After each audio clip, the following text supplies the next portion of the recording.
Well, Bojo builds. This is a short little video on the big block Chevy oval port intake manifold. I made a short a little while ago where I was doing a little port work on this intake manifold, and I showed a little bit like one half to another. I'll see if I take a snippet from that so you can see.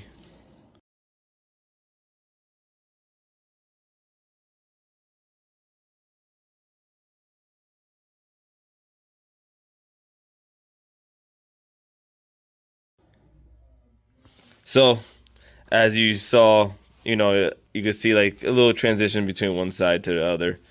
Um, a fair bit of aluminum was cut out of it for sure, and I will have to, I guess, advise if you're porting a cylinder head, make sure you're also touching the intake manifold.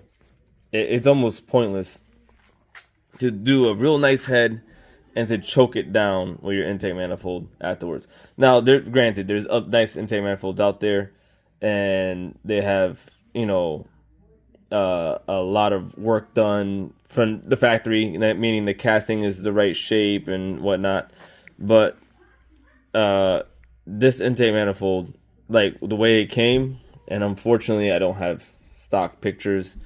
If you have a stock oval port strip dominated intake manifold in your hands, you'll see right away in the plenum, it looks much different than this, right? It's very squared off, and there's no the air will literally has to drop further down, air and fuel further down to then get dispersed into the port. This is gonna help with the signal straight at the booster the booster. So if you imagine the carburetor is mounted on this intake flange, and not right now the way it is, and the way it was before, right?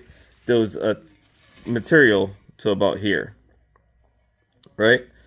And now that's less of a signal that carburetor is going to see, and the stronger the signal, the more better the fuel could be atomized, the proper the jetting could be. The more itemized the fuel is, the easier it is to have proper have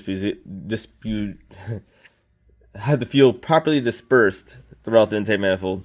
I'm getting a little tongue tied here, but this is the finished product.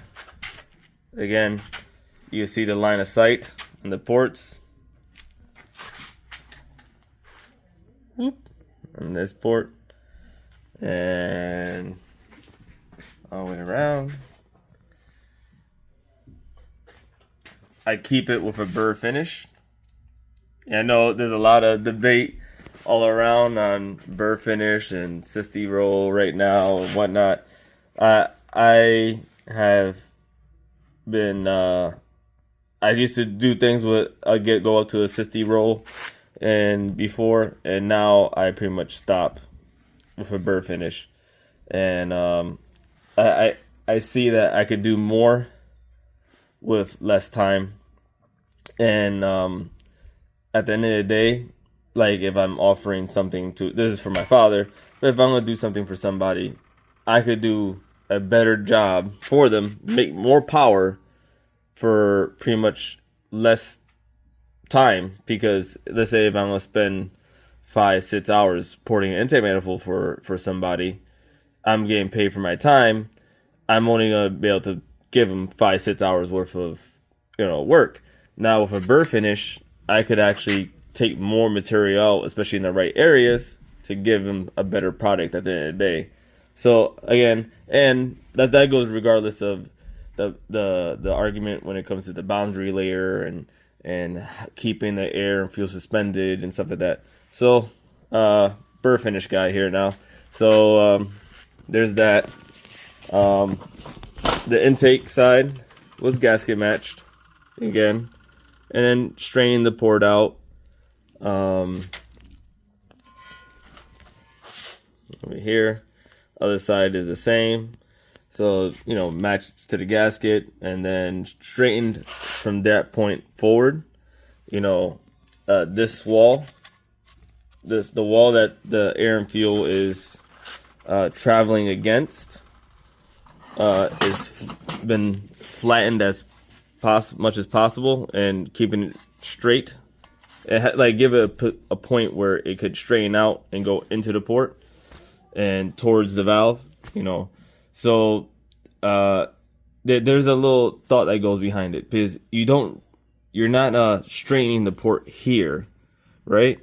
You want the port to be straight with the valve, and some on a big block Chevy you have a long port and a short port, and they're all pointing all the wrong directions. You have 4 ports pointing the whole wrong direction and 4 ports pointing the right direction, and you see that with a lot of different engines as well. So manipulating the port the best you can to straighten the flow path is the goal, right? Don't mind, this is a little bit of ink from the Dicom. It's still there. So this is an example of an intake manifold, a Holly Street Dominator that was, I will say personally, properly done. But I might have an intake manifold here. Now this is apples to oranges type deal. I haven't looked at this one in a while. So this is a rec port Dominator intake, and it's greasy, dirty, grimy, and whatnot. And someone tried doing the same, and they left it kind of rough. But they started and they stopped, and if they would have continued, they might have made a little bit better port altogether, because some intake manifolds, if you really want to do it right, you're gonna have to weld too. That's just, you have to weld to do a good job. Like to make this intake manifold even better than it is, I will have to weld it in some areas. So like there's I guess different levels in which you could go with this whole porting the intake manifold thing. And maybe I'm going a little bit off, to an extreme. But this intake manifold, if you were to add some material in the right spots, you'd be able to straighten the flow path even better and make a better port. Again, this is an older YN Team G. I haven't seen the new ones. I don't know if they also made their changes and stuff like that on this manifold. So again, this would be technically unfair for an unfair comparison, but I might have a dart that has been worked over as well. So, but as you can see right here, the port is actually getting squeezed down into this smaller area. So this intake manifold is definitely hurting flow, especially this back port. I mean, look at how this is a rec port intake, right? So you have this big opening, and then you're gonna choke it down here, right? That's gonna hurt you. That's gonna hurt you a fair bit. So again, this one, just by feeling, it'd be a little harder. I mean, you'd be able to take a fair bit of material, maybe even make that even better. I just by me touching here, I would add a little bit more material here, but you'd be able to straighten this port out and then make that much better. Same thing with the port beside it. So again, you have to work with what you got. This could be made better altogether without welding, but adding material in the right spot will be make it more better, right, in proper English. But let me see, I have a dart here.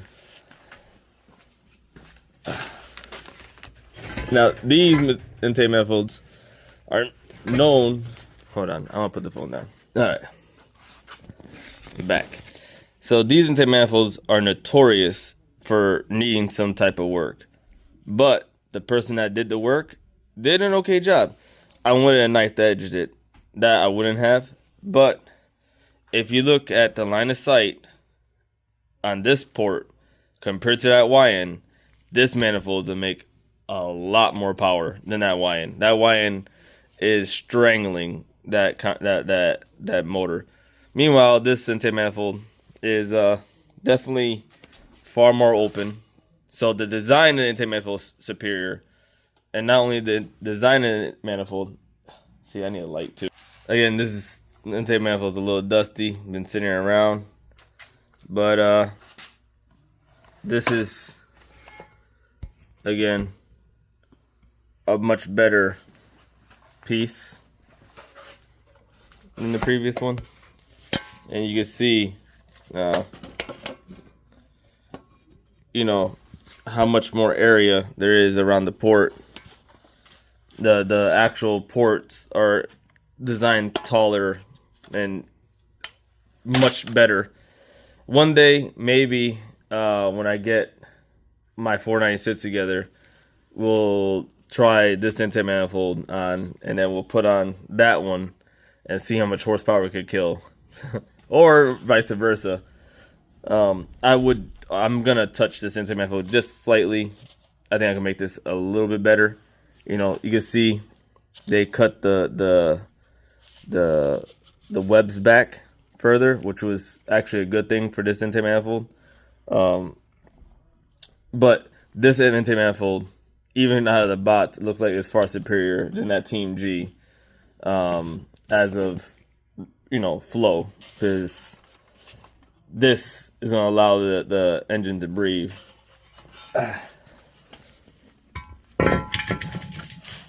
Again, compared to this. I hope that gives a demonstration of between intake manifold that. So yeah, right back to this oval port. As you can see, the intake manifolds comes in all different shapes and sizes. Again, line of sight is probably a good start. Improve the line of sight to the port, and it's hard to go wrong from there.